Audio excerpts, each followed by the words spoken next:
and welcome to the 927th Pre-UTA Podcast, home to combat-ready citizen airmen fueling the fight. This podcast helps our airmen make the most of our drill weekend and is presented in 3 parts. We start with some announcements, then we learn more as we talk to our wing commander, and we close with a speaker or two covering topics related to our priorities of readiness, resilience, or reform. We do this so our airmen can be in the know and always ready. So let's kick it off with some announcements.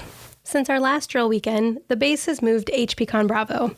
More on that later, but the Cliffs Notes version is that moving to Bravo allows MacDill to open more base services, which leads nicely into our next announcement. The dining facility is now open for dine-in service at 25% capacity. No changes were made to the normal operating times or grab-and-go services. On-base lodging rates jumped this month from $70 to $109 a night. For those using lodging whose orders still say $70, you'll need to select actual reimbursement when you file your voucher. Also, on lodging, expect more strict accountability for no-shows and late checkouts starting next month. Speaking of accountability, cyber awareness training requirements will be enforced on 15 October. If you are not current then, you will lose access to the Air Force network. Fitness tests will resume in January. More to come on that topic soon. There are 2 surveys open to the wing right now, a pre-UEI survey and a chapel needs survey. Please take a few minutes to do them.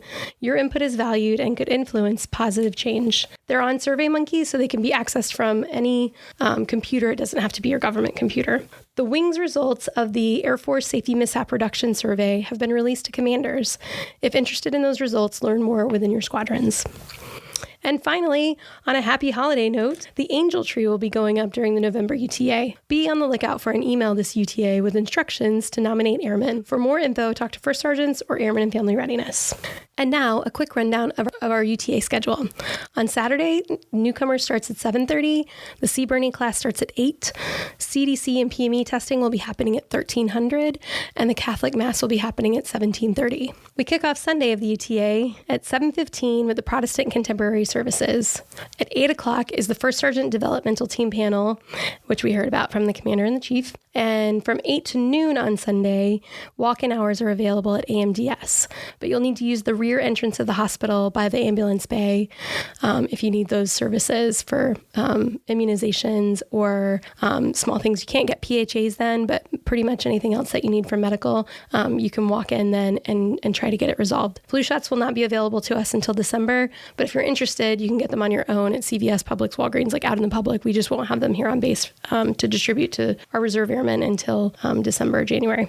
At 9:30 is the Arts and Sorts meeting. At 12:30 is PTL training. At 1300 is CDC and PME testing. And at 1300 also is the Rising Six meeting.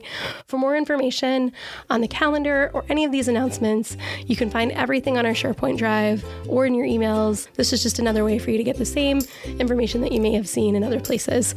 And now we'll take a minute to talk to our wing commander, Colonel Doug Stauffer. Thank you, sir, for joining us. He's the wing commander of the 927th Air Refueling Wing. Great, Lisa. Thanks for having me. Excited to talk to you about, first of all, we're all back. Last month was our first time with us all being back together. Was happy to see all of our coworkers and our airmen, our wingmen that we got to see together and doing it again this UTA. So what do we have going on this UTA? Well, before we talk about this UTA, we'd be remiss if we did not say congratulations to the Bolts for winning the Stanley Cup. Whoop, whoop. Very exciting. Of course, the celebration is going on tonight at Ray J. So boat parade, and there's going to be a KC-135 flyover. So by the time you listen to this, that'll all have occurred. So also, before we continue on with this UTA, I would like to just highlight what a group of wing leaders did right after the September UTA. We met together for a strategy session run by Meredith Seeley, our CCO, and we spent some time talking about our strategic plan and where we need to go as a wing. So a couple things I just like to highlight on that for you. Number one, you're all aware that we're coming up to a UEI coming up in January. So there's a pre-UEI survey. You should all have it in your email. Please take that. That is your opportunity to share with the inspectors the things that they have some questions and that you're able to share your heart with them, and they will use them then as they come and do their inspection here. So please take some time to do that. Secondly, you've been through UEIs before, and you've seen, we're going to tape to the back of every bathroom stall and make cards all of our wing mission and vision. Well, I'll have you know our wing mission and vision did not change on this strategy session. For example, what is our wing mission? It's vision, is always ready. You got the word ready, hint, hint. So what is our mission? Combat ready citizen airmen fueling the fight. Also has the word ready in there. So if you get asked by an inspector, I don't expect you to pull out a card. We're not going to make you one. If you get somewhere close that it has to do with being ready, I think we've won that war. So nothing changed there. Same things that we've had for a year and a half now as our wing mission and vision. Then we came away with some priorities in this strategy session, and there'll be a number of things that we do, but one that I think will benefit the wing most is attempting to create more white space in the UTAs. So we all know the amount of stuff that we have to do. Many of those things are required by a level much higher than us, but we can still organize and control the things that we have within our span of control. So yet to be coming, but we want a time where the entire wing is doing skills training, on-the-job training, and it's not going to be interrupted with, fitness tests, commanders calls, financial workshops, anything else that people would have to go away. This is for every airman to do the things that unit needs them to do. The second one is communication. Communication is hard in every organization. When we have a part-time force, that can be more difficult. The part-time force, you that are listening to this, you're not checking your emails necessarily in between UTAs. And then when you come back, you got 100 emails in there and you're just going to delete it anyways. I know it. I got it. So how are we going, sending something out military email doesn't mean we've communicated. So we're going to try to expand some options. Hopefully each of you will be in your stand-ups this weekend, and your either commander or whoever's running that stand-up will be reading some talking points that are going to be wing-wide talking points that every unit will discuss, the things that we want each of you to know or think about. So there are many other things, and we could talk. We spent a day and a half as leadership going over things, plenty of things that came up, plenty of important things. Matter of fact, we had so many that we actually had to narrow them down to get to what is actually things that we can accomplish in this year. But nonetheless, you'll see some of those changes coming, and hopefully making the wing better for all of you. And that's outstanding, sir. I saw, the room socially distanced full in there with all of our leadership taking a couple of days, full days, to sit down and talk about what really matters to our wing and our priorities. And I know as an airman in this unit, it warms my heart to know that we're deliberately thinking about where we're putting our effort and how we can manage our resources and help our airmen develop in the best way possible. So great stuff happening with the strategic planning conference, and some increased communication coming out of it that hopefully you'll start seeing a little bit of that this weekend, and it can just get better. And then I think there were some awards or some promotions that were happening. Right. So we've great stuff, great news. I just said you're going to all delete your emails, but in there, you'll notice I sent a couple wing-wide emails, and one of them is for the quarterly award winners. So congratulations to all of you that have won that. We will either walk around through this UTA and present them in small groups, or we will save them to the next wing commander's call, which will hopefully be in December, and present them then, still figuring out that. But congratulations to the award winners, to those supervisors who helped write the package, and then obviously to the person who actually did the work. Great job. We also announced just today the captain selects. So there are a handful in the wing. Please take a look at that list and congratulate our newest captains. Last UTA, a new chief in ASTS, Chief Master Sergeant Brad Clark. And this UTA, or in this month of October, we're having one on the maintenance side, and that'll be new Chief Master Sergeant Daryl Mellers. So congratulations to both of those individuals. Very well deserved. That's so great. That's so wonderful that we're rewarding those folks that are doing good work and keeping them going. 927th is crushing it. Okay, so now for the October UTA. So let's talk about some changes that you may see when you come in for this UTA. The base, MacDill, has gone to HBCon Bravo. So what does that mean to you? On the surface, I don't think you're going to see a lot of difference. We are still going to meet at nearly 100% as we did last UTA and this UTA. What you will see is some services on base are going to open up with more hours. So that is primarily an active duty function for running those services, but they are bringing more people in to do that.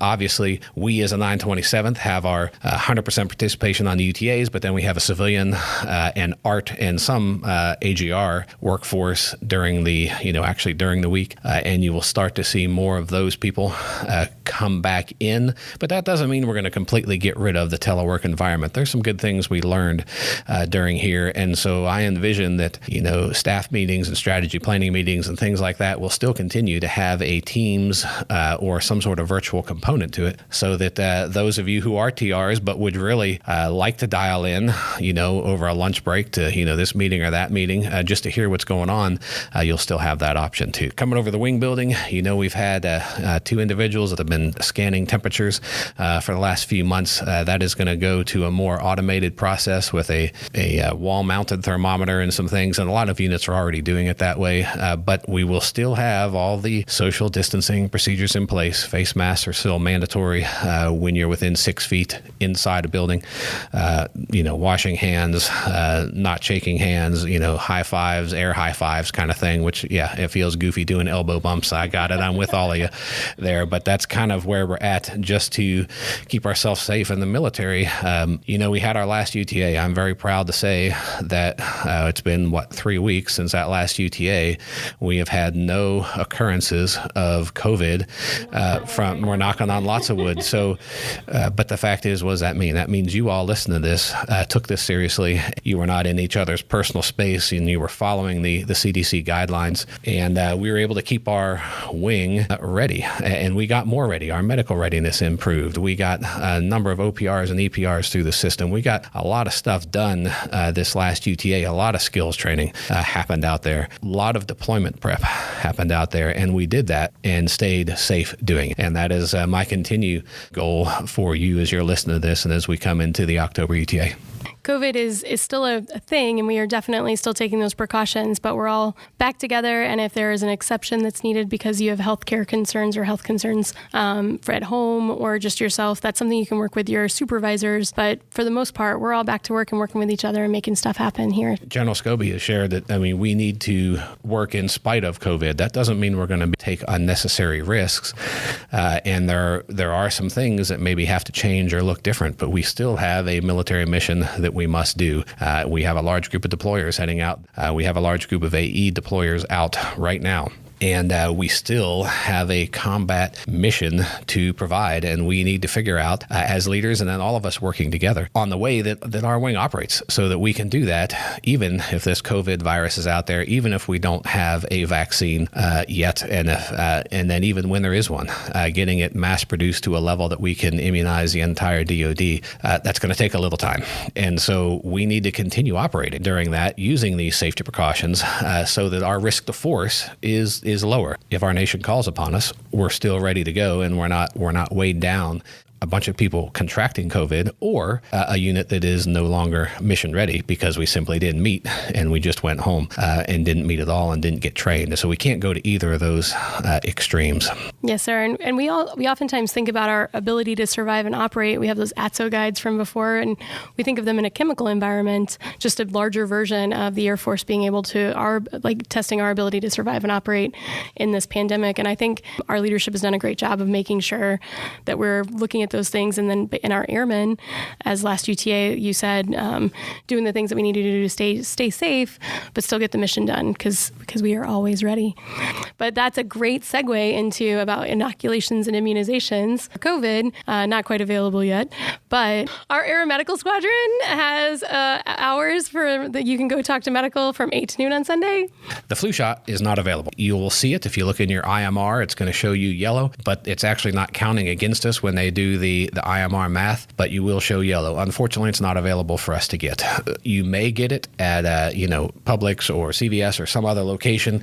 Bring a copy of that into your UHM, your unit health monitor, and they will get that in the system, and that will show you updated. That's a valid way to do it. However, we're expecting towards the December time frame before that we have those available for the entire wing. That said, those walk-in hours that you just talked, 8 to noon on Sunday, if you have just a single IMR MMR item, you need some other immunization, not flu, but something else. You need a single lab. Those kind of things, you can do that on a walk-in basis. Get some free time, walk to the back door of the clinic, walk in, and they will take you and knock out that item. You don't need an appointment. If you need a PHA, unfortunately, you do have to schedule that. They need some planning and preparation to get your data ready. But for the onesie-twosie items, you may, for labs and for immunization, please walk in and get her done.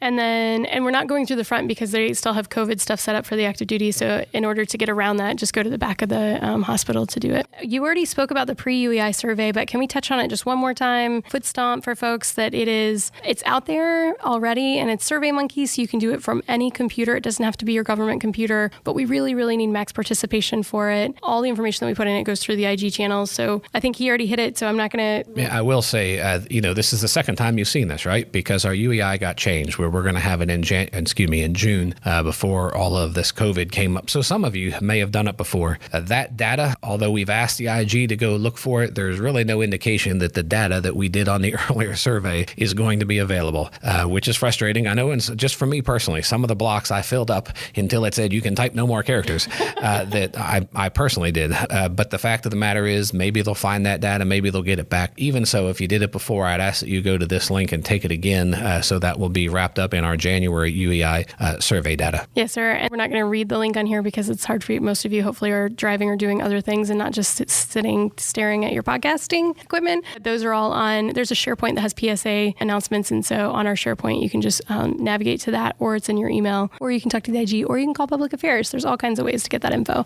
And the same with our chaplains have been doing a bang up job during this COVID part time while we were apart, and checking in on us and making sure that we're doing good. But they're looking for input from our airmen about what we need from them or how they can better support us. So right, certainly. So right now, our Director of Psychological Health, our full-time civilian position is vacant. Ms. Tiawan Odom went to Germany for a new assignment. And so we are in a process of advertising and getting that. But until that has happened, we have used a lot of resources from the chaplains and from IGQ to help our wing in that kind of same type of area. So the things that you might be struggling with. So if there's ways that our chaplains can serve you in this unit better, they've been out and about this last UTA in force. They'll be out this UTA. But if there's ways they can serve you better, that's what that survey's for.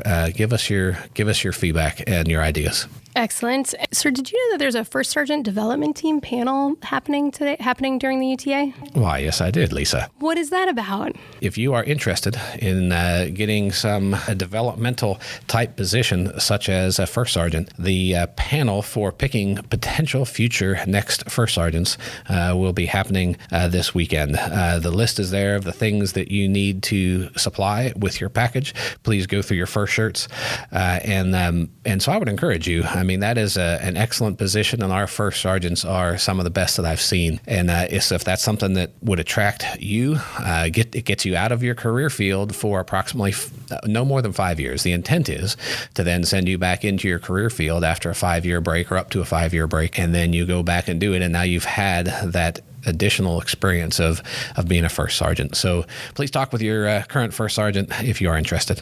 As a person who has always worked really closely with our First Sergeants, that they have one of the most rewarding jobs in the Air Force, but also one of the toughest in dealing with positives and negatives, but knowing that what they're doing is helping airmen every time they go to work. That's what they're doing. They're finding ways that are helping airmen be better and be their best. All right, sir, I think, fitness tests. I don't think that we've seen a whole lot yet. I saw on my PERS that we have fitness tests. There's a new matrix that says how we're going to do it, but our wing is not doing fitness testing in October. We'll start back. We will be starting back in January. You will see more come out from the FSS over time with specific details. The matrix that you mentioned says, okay, if you were in this category, in other words, you were excellent, you were satisfactory, or you were unsatisfactory, and then if you took it in this month, and then it tells you when your next month that you have to take it when you're due.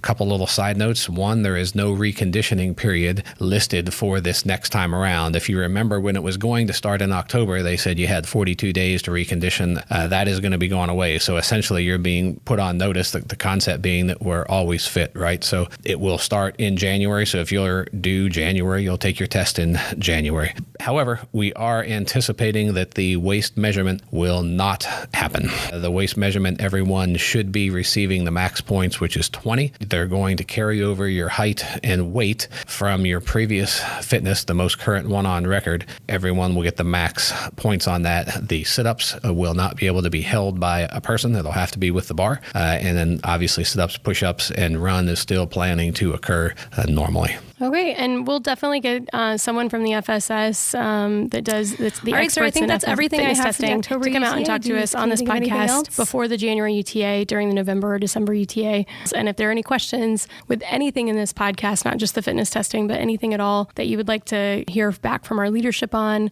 or if these comments have sparked conversation or interest in you, feel free to message us on Facebook, email us, find us in our office. We work in the headquarters building now where the chaplains used to be. We'll be sure to get your answers routed, not just for you, because if you're thinking it, there's probably other people in the wing that have the same questions or concerns, and we'll help everybody learn more together. To all of you listening out there, and I'm not sure how many people actually listen to the said podcast, hopefully it's yet one more way that we can communicate to you. But the fact is, a lot of airmen in our wing, as the chaplains have been going around and as IGQ has been going around and talking, there is a lot of people with a lot of stress in their life. Obviously, we're all aware of COVID because we've seen it, we've lived through it. We're all aware of the racial tensions that have resulted, primarily starting from George Floyd's death. Add to that all the other stresses that come with that, schooling at homes to potentially lost jobs. Add that to the fact that we're in a fairly tense political season. Add to that we are in still a hurricane season, and this has been more a violent hurricane season than ones in past. So there is a lot of stuff going on. And of course, then we in this wing are preparing for a major inspection. Our last UEI was in December of 2017.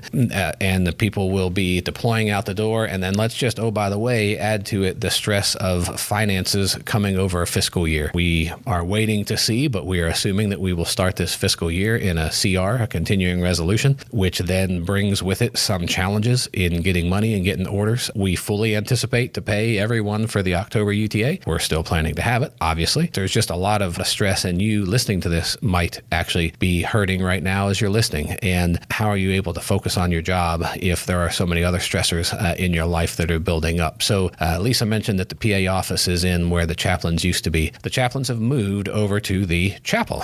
Makes sense, right? There's a couple reasons for that. One, there's a better integration with the active duty chaplain, but two, some people have expressed that coming to the wing headquarters building to share things, deep things that are going on in their life doesn't make them the most comfortable. Number one, they're going to be out in your unit. But number two, when they are in their office, you'll be going to the chapel there to talk. So please, that is our avenue. That is, of course, the military one source and the MFLAX and all the other acronyms that we throw out. And yeah, you can call them, but we have people here that you can talk with that are completely confidential, both IGQ and the chaplains, and close the door, and that conversation cannot be repeated, even to me. I cannot order a chaplain or an IG to share what did you hear. That is a violation of policy. So please use that and get the help you need. It is simply a matter of going in and talking, and it goes to nowhere else, and they're going to give you some tools and strategies to work through potentially some of these things that are really weighing us all down. That's not to be ending on a negative note. It's to say we want to help you with that, and those are the agencies that can do that. And then the rest of us in leadership are going to try to structure the wing so that the processes aren't as bad. There are some things we can't change, but the things that are within our wing that we are working diligently to try to make them better for you. So the time you come here,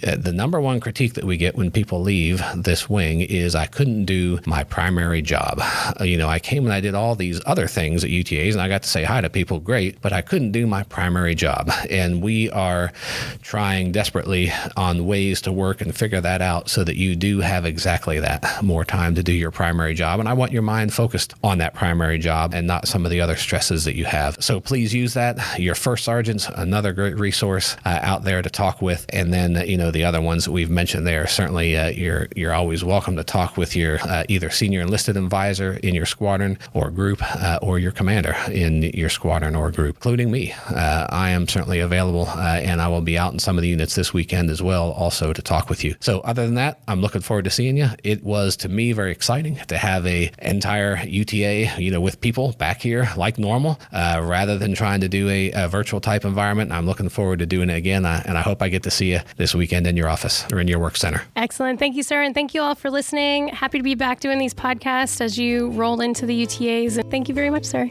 All right. Have a great day, Lisa. And now we'll move into a conversation with our featured speaker.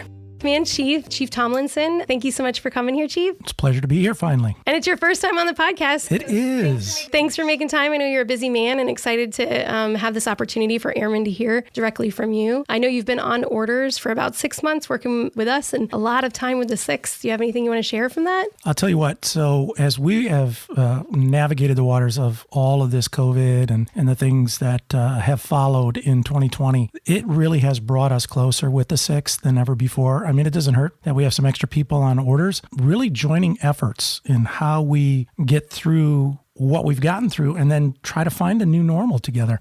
We can't do it without them and they can't do it without us. So it's really brought the communication to a heightened place that we didn't have before COVID. And I'm really excited to see what it will do coming out of the COVID. That's great. And you're, and you hit the nail on the head. We're associate partners, right? Like we're not just tenants. We are workers with them and they need us, we need them. So it's great that you've been able to take some time to really invest some effort in that relationship and helping it grow, just as all of us in our work centers should be doing the same thing with our counterparts on the 6th. So great work. Let's talk about the October UTA coming up. We've already heard from the boss and heard some announcements, but I think something that's near and dear to your heart is the First Sergeant Board. Would you like to talk about what's happening this weekend? And then we'll get into some other stuff after. Absolutely. So really exciting. We have probably not done it the way we're getting ready to do it, maybe ever here at the 927th. Typically in the past, as a First Sergeant position becomes vacant, we simply advertise and we get candidates and we vet them through the command chief. The command chief might have some help from the first sergeants, and then we put them in front of a commander and they get selected and we fill the spot. We're doing something a little bit different here to start a new way of developing folks and working with our first sergeants. And they've been tapping people on the shoulder, hopefully developing their own replacements at some point. So the panel this month is going to be for future first sergeants. And the hope is that we will have multiple folks that get through this panel phase and they're ready to just go before a commander when a position opens up. All the legwork up front is already done. And so all they have to do is interview. The commander goes, I like this person. And next thing you know, we're sending them off to school. So it accelerates the time frame from commander selection to actually being in the seat, which is really good. But it also starts to open up something which I'm hoping is really going to take off for us. And that is just airman development as a whole, because we haven't done this. So it's very inclusive in getting the first sergeants very involved in what does the future of the First Sergeant Council look like versus leaving it all up to me in this position. It's not my program. I am assigned as a functional, but really it's a wing program. So how do we get the most bang for our buck out of multiple people being involved, but at the same time, starting to reach even, lower than the techs getting ready to pin on master or the sitting masters? How do we talk to that senior airman or that staff sergeant that says, at some point I want to be a first sergeant. What do I do? And it's a great job to have, the first sergeants make such a difference in the organizations. Can you tell us first a little bit about what the first sergeants do for those maybe newer airmen that are still learning about the structure of the Air Force, or someone who may have come from the Army or something else, and just try to tell them about what we do, what our first sergeants' responsibilities are? Absolutely. It's funny you mentioned the Army, because like the Army and the Marines, who also have first sergeants, it's a very similar job to what their first sergeants do. You are always connected to the level of readiness. So when the commanders, for the lack of a better way of saying it, their scorecard, they're always being graded on how ready they are. The first sergeant is charged by their AFI to be right alongside. They are to be in tune with every readiness report that the commander sees. Well, some of those things that could stand in the way for readiness are the things that are not checklist items. So awards and recognition, fair discipline across the board, equal treatment, equal opportunity for our airmen. That's where the first sergeant really makes their mark, making sure that they have their finger on the pulse. And when we think about what we just came through, or we're not even through it, we're talking really clearly about the racial issues that we have in our Air Force. Are those things that keep people from being recognized in their own squadrons? And is the first sergeant aware if it is? And so that's the person person you hope to be able to be the advocate for the airmen when they deal with so many difficult things outside of this uniform that keep them from being ready in the uniform. So whether they're going through relationship issues, health issues, financial issues, any of those things that can just draw their mind towards those troubles that might be going on at home, that keeps them from being fully ready in their job. That's the first sergeant's lane, to know the resources, so that if a supervisor who might know that airman the best comes to the first sergeant and says, I need your help. We need to get Airman Snuffy some help, and here's what's going on. They can all meet together, or they can send that airman to the first sergeant, and the first sergeant's going to now take that baton and walk them through the appropriate resources to help that airman get that barrier out of their way, so that they can feel more clear about what they're doing and why they're serving, and not distracted by the struggles that are going on typically outside the uniform. Coming through COVID, that is huge right now. I know that the first sergeants, the chaplain corps, the IGQ, I think it is, are critical to making sure our airmen are ready because of those barriers to being able to be successful at work.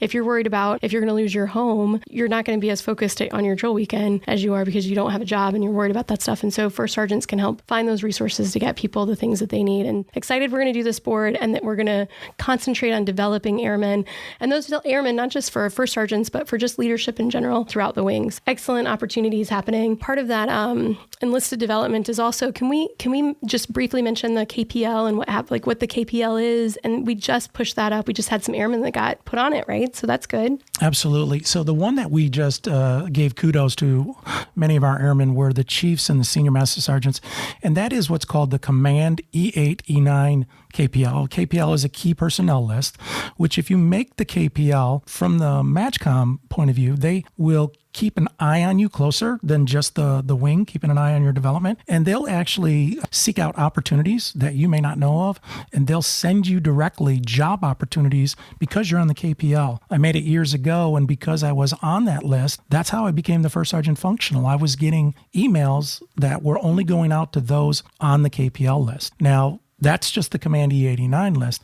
Every functional community has their own KPL, and those are equally as important. And I will tell you that one of my drives with all of our airmen, depending on their ranks and what the command will allow, is to get them, one, to make sure that they're working on their enlisted development plans. I can help an airman, and our senior leaders, our chiefs, our first sergeants can help those who have a plan.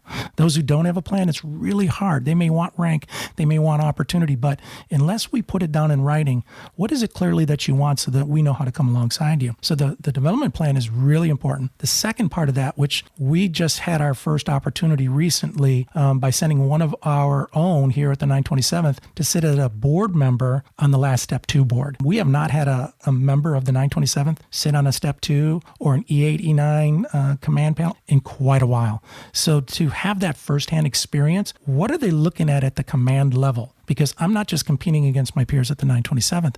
I'm competing against everybody at my rank across the command. And so the goal with the development teams that decide who's going to be on the KPL is to get our folks to sit as those board members as well. And once they have that experience, and what they can bring back to the wing has a huge impact, not only on getting more people to sit down and write their plans, but on how well we do as a wing in our overall performance. And that's what I look forward to in the near future. It's so valuable. So amazing that we were able to have somebody out there. We just pushed an email today, and I want to put a little clarity on that because we pushed it, but there's some fine print in there. And that is that they've opened up the opportunity to be the Air Force Reserve Liaison to the Chief Master Sergeant of the Air Force Office. Ooh. What a great experience. I met with the two airmen that filled that previously over the last 5 years, and they said there is not a position out there that moves as fast and is so vibrant as working in that office. And now with Chief Joanne Bass, I couldn't imagine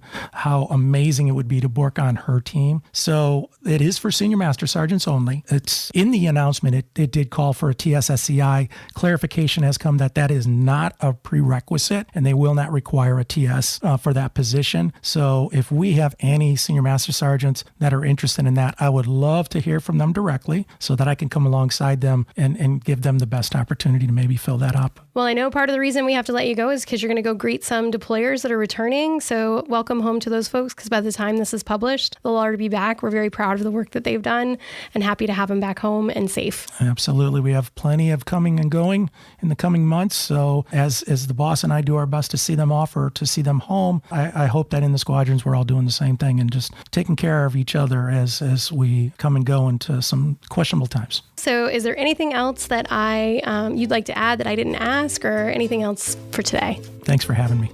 And that's a wrap. If you have any questions you would like us to answer on the next podcast, email us, Facebook message us, or stop by the PA office in the headquarters building. We will ask the experts and get the answers to you right here on this podcast. Thank you so much for listening in as we do our part to keep the 927th Citizen Airmen informed so you can be always ready.